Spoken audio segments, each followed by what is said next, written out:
আসসালামু আলাইকুম। প্রিয় দর্শক, অন্য মঞ্চের আলোচনায় আপনাদের সকলকে আমন্ত্রণ জানাচ্ছি। আজ আমাদের সঙ্গে আমন্ত্রিত অতিথি হিসেবে আছেন বন্ধুরা নমস্কার। বিজেপি সাংসদের বাহাদুরের মেয়াদ মাত্র কয়েক ঘন্টা, জেনজিদের এক হুমকিতেই টালমাটাল অবস্থা। যে আদেশ দিয়েছিলেন সেই আদেশ মাত্র কয়েক ঘন্টার মধ্যে নিজেকেই তুলে নিতে হলো। দেশের রাজনীতি কি এতটাই পাল্টে গেছে যে এখন বিজেপির সাংসদ, বিজেপির নেতারা হুমকি ধমকি দিয়ে বেশিক্ষণ তা টিকিয়ে রাখতে পারছেন না।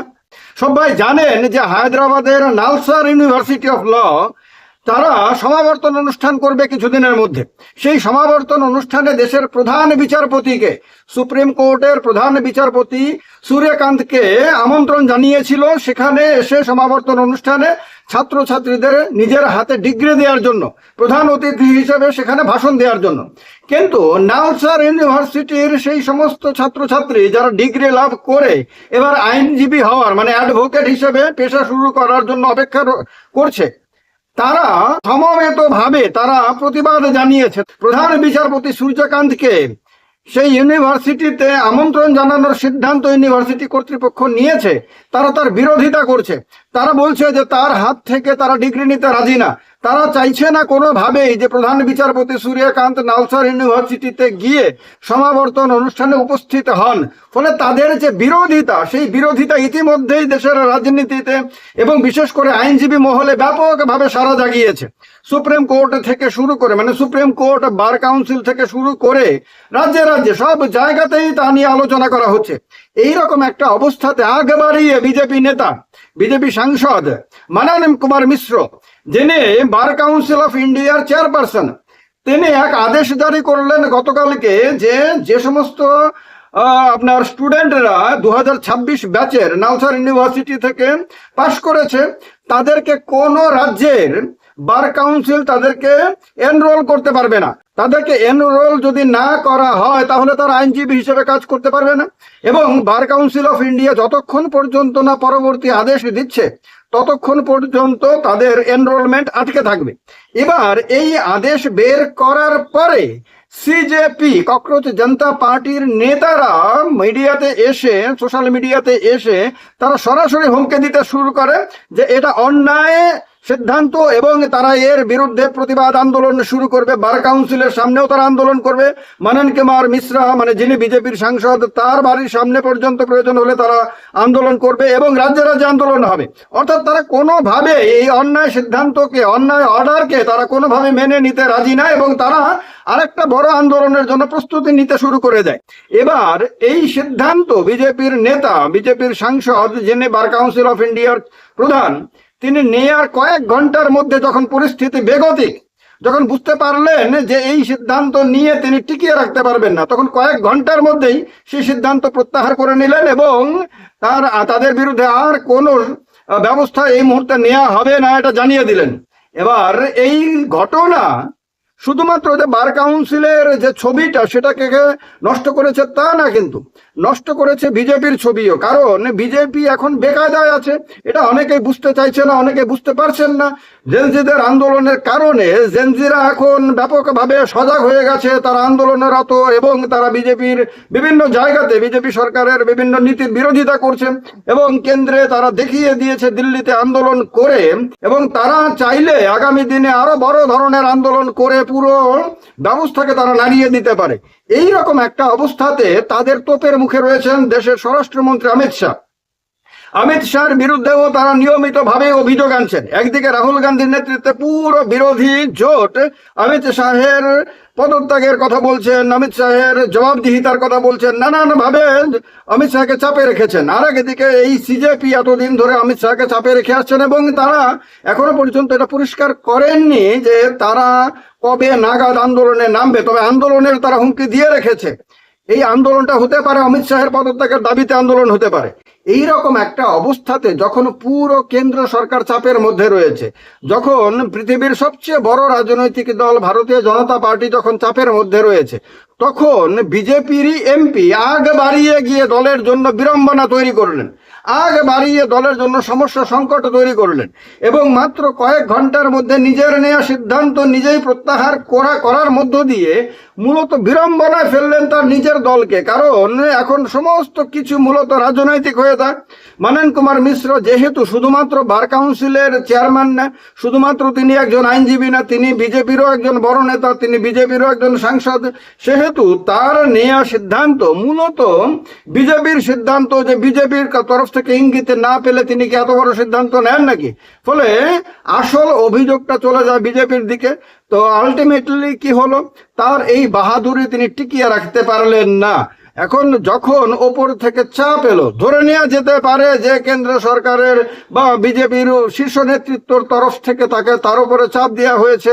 কারণ নালসারের এই স্টুডেন্টদের বিরুদ্ধে যদি সত্যি সত্যি কঠোর কোনো ব্যবস্থা নেওয়া হতো, তাহলে তা বিজেপির জন্য আরেকটা বিরাট বড় আপনার অস্বস্তির কারণ হতো। কারণ রাজ্যে রাজ্যে আন্দোলন ছড়িয়ে পড়তো, রাজ্যে রাজ্যে আপনার আইনজীবীরা রাস্তায় নামতো, রাজ্যে রাজ্যে বার অ্যাসোসিয়েশন গুলোর মধ্যে আপনার বিজেপি বিরোধিতা দেখা যেত এবং এইটা বিজেপির জন্য এই মুহূর্তে আর একটা বিরাট বড় রাজনৈতিক বড় সংকটের কারণ হতো। কারণ বিরোধী দলগুলো এই সিচুয়েশন গুলোকে ক্যাশ করতো। বিরোধী দলগুলো যে যেখানে পারবে, যে যেখানে বিরোধী দল, সে আপনার দিল্লিতে আম আদমি পার্টি হোক অথবা মহারাষ্ট্র, মধ্যপ্রদেশ, উত্তরপ্রদেশ, বিভিন্ন রাজ্যে যারা যারা যেখানে আপনার বিরোধী দল হিসেবে রয়েছে, কোথাও কংগ্রেস, কোথাও সমাজবাদী পার্টি, কোথাও তৃণমূল কংগ্রেস, যে যেখানে রয়েছে তারা সেখানেই বিজেপির বিরুদ্ধে যে কোনো আন্দোলনকে মদত জুগিয়ে বিজেপিকে একটা সংকটের মধ্যে ফেলে দিতে চাইবে। তো এই অবস্থাটা বুঝতে পেরে শেষ পর্যন্ত বিজেপির শীর্ষ নেতৃত্বই কি মনন কুমার মিশ্রকে নির্দেশ দিলেন যে তোমার এই নির্দেশ, তোমার যে আদেশ, সেই আদেশ তুমি প্রত্যাহার করো, না হলে দল সমস্যায় পড়বে।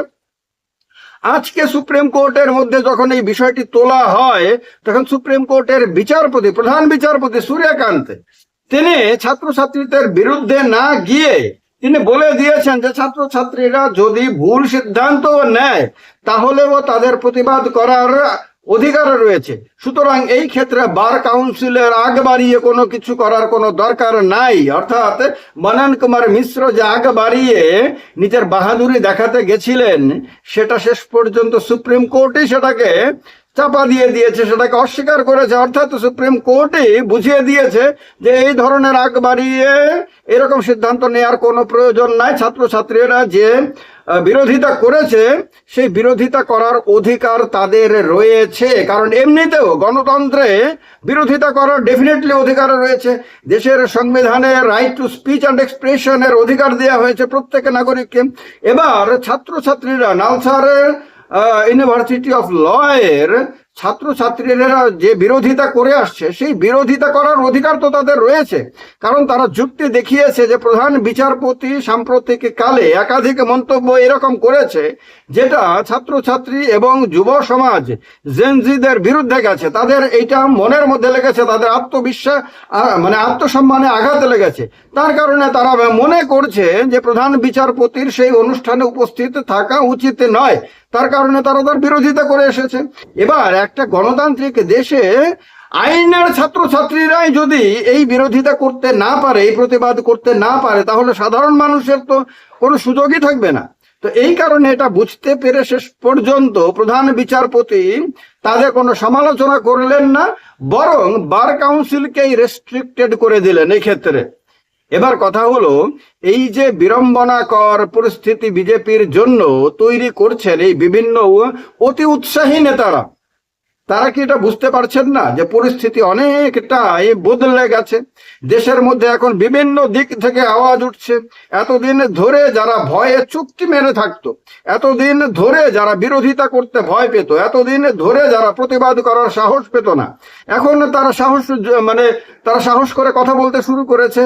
আর জেনজিরা যেভাবে এখন ক্রমাগত অ্যাক্টিভিটি দেখাচ্ছে, ক্রমাগত তারা পরবর্তী আন্দোলনের কথা বলছে, জনজাগরণের কথা বলছে, সারা দেশের মানুষকে ঐক্যবদ্ধ করার কথা বলছে, তাতে বিজেপির মতন একটি দল যারা দীর্ঘদিন ক্ষমতায় থাকার পরে অনেকটাই জনপ্রিয়তা হারিয়ে ফেলেছে, তাদের অনেক সংযত হয়ে তাদের অনেক জনমুখী আচরণ করার কথা, সেখানে এই ধরনের আচরণ কি একজন সাংসদের পক্ষে মানানসই? তিনি কি এই ধরনের সিদ্ধান্ত গ্রহণের মধ্য দিয়ে তার দল এবং তার দলের নেতৃত্বাধীন কেন্দ্রের সরকার এবং রাজ্যের সরকারের জন্য একটা বড় সমস্যা তৈরি করে দিলেন না? যেটা আজকে সকালবেলা থেকেই ব্যাপকভাবে বিজেপিরই বিরুদ্ধে আপনার বিরোধী দলগুলো কাজে লাগাতে শুরু করে দিয়েছে। সময় খারাপ হলে কি এমনটাই হয়? এই কথাগুলো কি আসলেই বিজেপির ক্ষেত্র প্রযোজ্য হচ্ছে এখন? আপনাদের মতামত জানান। আর এই যে পরিস্থিতি শেষ পর্যন্ত কোন দিকে যাবে বলে আপনাদের মনে হয়, তাও কমেন্ট বক্সে কমেন্ট করে জানান। ভিডিওটা ভালো লাগলে লাইক করবেন, শেয়ার করবেন। এই চ্যানেলটাকে যারা এখনো সাবস্ক্রাইব করেননি তারা সাবস্ক্রাইব করে নেবেন। অভিষেক রয়েছে আপনাদের সাথে। এই মুহূর্তে যে খবর নিয়ে উপস্থিত হয়েছি, রাহুল গান্ধী সম্পূর্ণ সংসদে এইবারের যে সেশনটা হলো সেখানে কিন্তু তার নিজের যে জায়গাটা সেটা সম্পূর্ণভাবে তিনি কিন্তু বুঝিয়ে দিলেন যে অনেকটাই এগিয়ে এসেছেন তিনি। অর্থাৎ এই মুহূর্তে 2024 সালের আগে রাহুল গান্ধী আর 2024 সালের পরের রাহুল গান্ধী, সেই জায়গাটা কিন্তু কোথাও গিয়ে একটা অবশ্যই অনেকটাই পরিবর্তন ছিল। কিন্তু এবারের সংসদ ক্ষেত্রে যেভাবে বিরোধী দলনেতা তিনি সম্পূর্ণ দাপটটা বজায় রাখলেন সম্পূর্ণ সেশনটা জুড়ে, সেটা অবশ্যই কিন্তু এই মুহূর্তে একটা রিমার্কেবল বিষয়। এবং অবশ্যই নরেন্দ্র মোদী এবং অমিত শাহ তাদেরকে কিন্তু সম্পূর্ণ নাস্তানাবুদ হতে দেখা গেল এই সম্পূর্ণ সংসদ সেশন জুড়ে। এবং তার সঙ্গে আপনাদেরকে জানাই এই মুহূর্তে সবচেয়ে বড় আপডেট, যে সংসদের শেষ দিন ওম বিড়লা তিনি স্পিকার হিসেবে একটা চা চক্রের ব্যবস্থা করেন এবং সেটা তার ঘরে হয়, ওম বিড়লার ঘরে হয়। কিন্তু সেই চা চক্রটাতে এই মুহূর্তে যেতে সম্পূর্ণভাবে রাহুল গান্ধী না করে দিয়েছেন এবং কোনো দলকেই তিনি যেতে না করে দিয়েছেন। অর্থাৎ বিরোধীরা সেই চা চক্রে অংশগ্রহণ করবে না।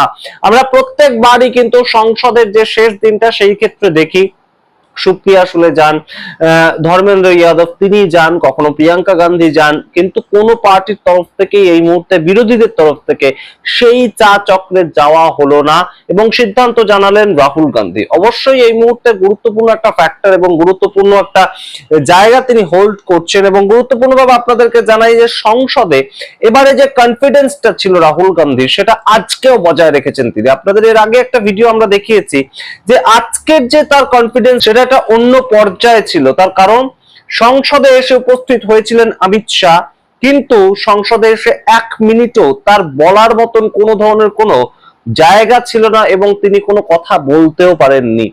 যে অমিত শাহ সংসদে দাঁড়িয়ে শালা করে চিৎকার করে কথা বলেন, যে অমিত শাহ একদম রীতিমতন লাউড স্পিকারে তিনি কথা বলেন, সেই অমিত শাহ কোনো মতেই কোনো কথা বলতে পারলেন না সংসদে থেকেও। নরেন্দ্র মোদী কোনো কথা বলতে পারলেন না সংসদে থেকেও। আপনাদের সম্পূর্ণটা বিস্তারিত ব্যাখ্যা করে বলবো। এই মুহূর্তে বিরোধীরা কিভাবে একদম দাপটের সঙ্গে সম্পূর্ণ সরকার পক্ষের উপর ডমিনেট করলো সম্পূর্ণ সংসদ চত্বরটা জুড়ে, আপনাদের সম্পূর্ণটা বলবো, বিস্তারিত ব্যাখ্যা করব, দেখাবো সমস্তটা। তার আগে অবশ্যই টক টু বাংলা ইউটিউব চ্যানেলটিকে সাবস্ক্রাইব যারা করেননি কিন্তু আমাদের ভিডিও রেগুলার দেখেন, তারা অবশ্যই সাবস্ক্রাইব করুন এবং অবশ্যই জয়েন বাটন ক্লিক করছেন যারা, তাদের অশেষ ধন্যবাদ। জয়েন বাটন ক্লিক করে আপনারা যদি পেড মেম্বারশিপ নেন, সেইটার বিনিময়ে আমরা অবশ্যই এগিয়ে যেতে সাহস পাই। আপনাদেরকে জানাই যে রাহুল গান্ধী প্রতিদিন এই সংসদে প্রত্যেক দিন একদম 20 জুলাই থেকে 13ই আগস্ট পর্যন্ত তিনি যা করলেন সেটা প্রতিদিন বিরোধীদেরকে ঐক্যবদ্ধ করা এবং বিরোধীদেরকে ঐক্যবদ্ধ করার জন্য তিনি প্রথমেই সংসদ শুরুর আগে মল্লিকার্জুন খার্গের যে চেম্বার সেখানে নিয়ে বসতেন, সমস্ত পার্টির নেতারা সেখানে থাকতেন, প্রতিনিধিরা সেখানে থাকতেন এবং তারা সম্পূর্ণভাবে জড়ো হতেন এবং রাহুল গান্ধীর কাছ থেকে প্ল্যান শুনতেন যে সেদিন তারা কিভাবে আক্রমণাত্মক হবেন সরকারের উপর। আমরা প্রতিদিন লাগাতার দেখতে পেয়েছি রাহুল গান্ধীকে 21শে জুলাই থেকে কন্টিনিউয়াসলি ছাত্র আন্দোলনের বিষয়টাকে নিজের বিষয় করে নিতে।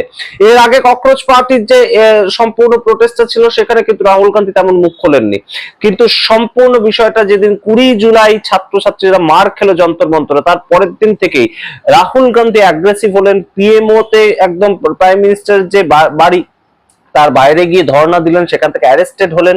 তার পরবর্তীতে প্রতিদিন তিনি একটার পর একটা কার্যক্রম করে গেলেন, এবং সেই জায়গাটা কিন্তু ভারতীয় জনতা পার্টি কোথায় ভাবতে পারেনি। ভারতীয় জনতা পার্টি 25শে জুলাই যখন ধর্মেন্দ্র প্রধান ইস্তফা দিলেন, ভেবেছিলেন সম্পূর্ণ বিষয়টা দফা রফা হয়ে গেল, কিন্তু সেটা যে হলো না সেটা একদম শিওর করলেন দেশের বিরোধী দলনেতা। এবং তিনি যে কাজটা করলেন, প্রতিদিন অমিত শাহের একদম সরাসরি জবাব দিতে হবে, যদি জবাব তিনি সঠিকভাবে দিতে না পারে তাকে ইস্তফা দিতে হবে। তিনি ইনকেপেবল, এটা দেশের মানুষের মধ্যে কমপ্লিটলি পেনিট্রেট করে গেলেন। এবং তিনি তার মাঝখানে কি কি করলেন, যেহেতু সংসদে বলতে পারছেন না, সংসদ অ্যাডজন করে দেওয়া হচ্ছে, তিনি প্রেস কনফারেন্স করলেন। এবং প্রেস কনফারেন্স শুধু একা করলেন তেমন নয়, সম্পূর্ণ ছাত্র আন্দোলন মিটে যাওয়ার পরেও ছাত্রছাত্রী যারা সেদিন ভিক্টিমাইজড হয়েছিলেন তাদেরকে নিয়ে একটা প্রেস কনফারেন্স করলেন, সেই খবর আপনাদেরকে দেখিয়েছিলাম। এবং সম্পূর্ণভাবে তিনি জানালেন যে প্যালেট গান চলেছিল, প্যালেট গান যে চলেছিল সেই ছেলেটিকে নিয়ে তিনি একদম জামা তুলে দেখান যে কিভাবে সে ক্ষতিগ্রস্ত হয়েছে, যার চোখ নষ্ট হয়ে গিয়েছে, সাহিল বলে ছেলেটি। এই কাজগুলো করার মাধ্যমে যেটা করেছেন, তিনি একদম সরাসরি অমিত শাহের উপর চাপ বাড়িয়েছেন। তা না হলে আপনারা ভাবুন যে অমিত শাহ সংসদে আসবেন, তার জন্য কিরেন রিজিজুকে 50 মিনিট রাহুল গান্ধীর চেম্বারে যেতে হলো এবং গিয়ে মিটিং করতে হলো, তাতেও হলো না। পরের দিন কিরেন রিজিজু আবার ফোন করেছিলেন রাহুল গান্ধীকে যে এই মুহূর্তে সংসদে আমরা অন্তত বিলগুলো আনি, যে ইম্পর্টেন্ট বিলগুলো সেগুলো আনি, কিন্তু কোনো মতেই রাজি হলেন না রাহুল গান্ধী। তিনি সরাসরি বললেন যে আগে 20 তারিখের বিষয় নিয়ে আলোচনা হবে, 20 তারিখ কেন প্যালেট গান চললো, কেন লাঠিচার্জ হলো, কেন আমরা দেখলাম যে জল কামান দাগা হলো, কিন্তু তার থেকেও গুরুত্বপূর্ণ যেটা, যে ইলেকট্রিক ফেন্সিং, এই ধরনের অমানবিক পুলিশ কিভাবে ব্যারিকেড তৈরি করতে পারে, যে ইলেকট্রিক দেয়া ব্যারিকেড, সেটা হাত দিলে ইলেকট্রিক শক লাগছে, লাঠির মধ্যে পেরেক গুজে সেগুলো দিয়ে মারা হলো, সেগুলো কিভাবে তৈরি হলো, এই যে জায়গাটা, এই অর্ডারটা কে দিল, এইটা নিয়ে আগে আলোচনা হবে। এবং সেটাকে আগে অমিত শাহকে স্বীকার করতে হবে যে তিনি ডাইরেকশন দিয়েছিলেন। আর এটা না হলে, অমিত শাহ যদি ডাইরেকশন না দিয়ে থাকেন, তার সহজ প্রশ্ন যে তিনি যদি ডাইরেকশন না দিয়ে থাকেন তাহলে সেই ক্ষেত্রে তাকে বলতে হবে যে আমার অজান্তে এটা হয়েছে, তাহলে সেই ক্ষেত্রে তিনি অযোগ্য এবং তাকে পথ ছাড়তে হবে। এই সামগ্রিক চাপটা তৈরি করলেন এতটাই রাহুল গান্ধী। আমরা দেখলাম যেটা অমিত শাহ সংসদে এসে সালা সালা রীতিমতন কথাবার্তা বলা, মাঝখানে বলেন আমরা নিজেরাই এই ধরনের ভিডিও করেছি, সেই অমিত শাহ সংসদে এলেন না তো বটেই, তিনি দুটো এজেন্সিকে, তার পছন্দের দুটো এজেন্সিকে একদম সাক্ষাৎকার দিলেন যারা তাকে প্রশ্ন করবে না। এবং সেই সাক্ষাৎকার দিতে গিয়ে তিনি বললেন যে লাপাতা, মিসিং, এই ধরনের কি শব্দ ব্যবহার করা হচ্ছে আমার সম্বন্ধে, এই ধরনের সংসদীয় শব্দ নয় এই শব্দগুলো।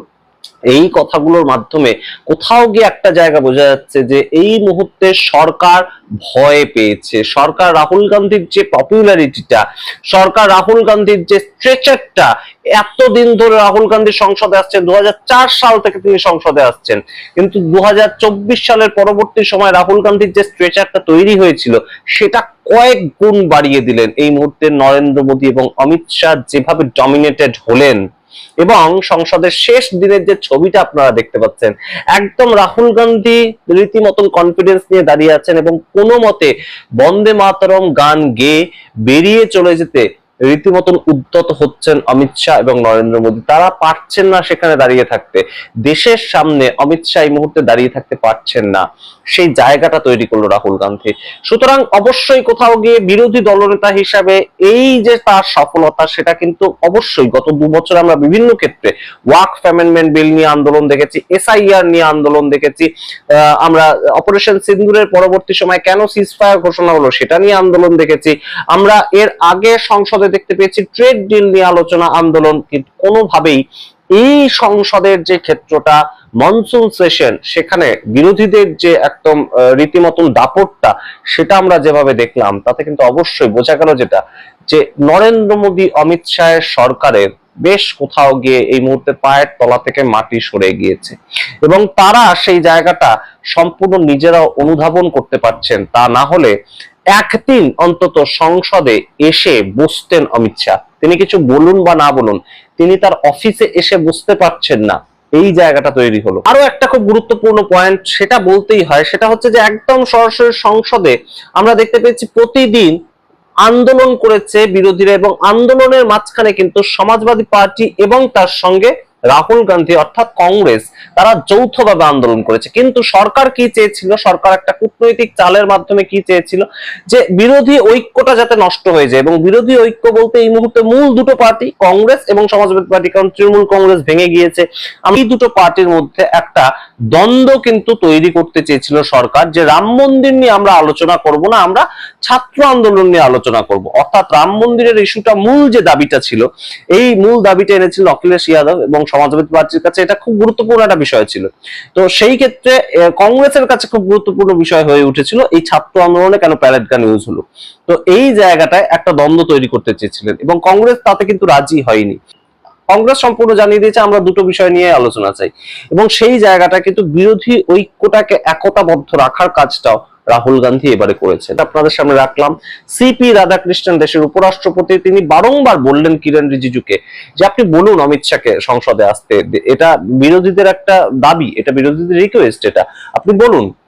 তিনি আসতে পারলেন না, এবং তার মূল যে জায়গাটা সেটা কিন্তু রাহুল গান্ধী। এবং এত বছর ধরে আপনারা, যবে আপনাদের বয়স অনেক বেশি আমাদের থেকে, কিন্তু সেই জায়গাটা আপনারা যারা দেখছেন আমাদের ভিডিও, তারা আপনারা একদম কমেন্ট করে বলবেন তো অমিত শাহ তো বহুদিন ধরে রাজনীতি করছেন, তার এই ধরনের চেহারা, এই ধরনের একদম রীতিমতন লুকিয়ে থাকা, তিনি সংসদে আসছেন কিন্তু সংসদ হাউসে ঢুকতে পারছেন না, এরকম চেহারা আপনারা কখনো দেখেছেন? আমরা গত 12 বছরে দেখিনি। এবং তার আগেও অমিত শাহের যে দাপট ছিল গুজরাটে, তিনি তৎকালীন সময় নরেন্দ্র মোদীর ছায়া সঙ্গী ছিলেন, তৎকালীন সময়েও এই ধরনের দাপট কিন্তু দেখা যায়নি অমিত শাহের, আমরা অন্তত মনে করতে পারি না। এবং সেরকম কোনো ভিডিও নেই যে অমিত শাহ চুপচাপ একদম দাঁড়িয়ে আছেন এবং কোনো কথাই বলতে পারছেন না বিরোধীদের দাপটে। সম্পূর্ণ বিষয়টা রাখলাম আপনাদের সামনে, অবশ্যই কমেন্ট বক্সে কমেন্ট করবেন।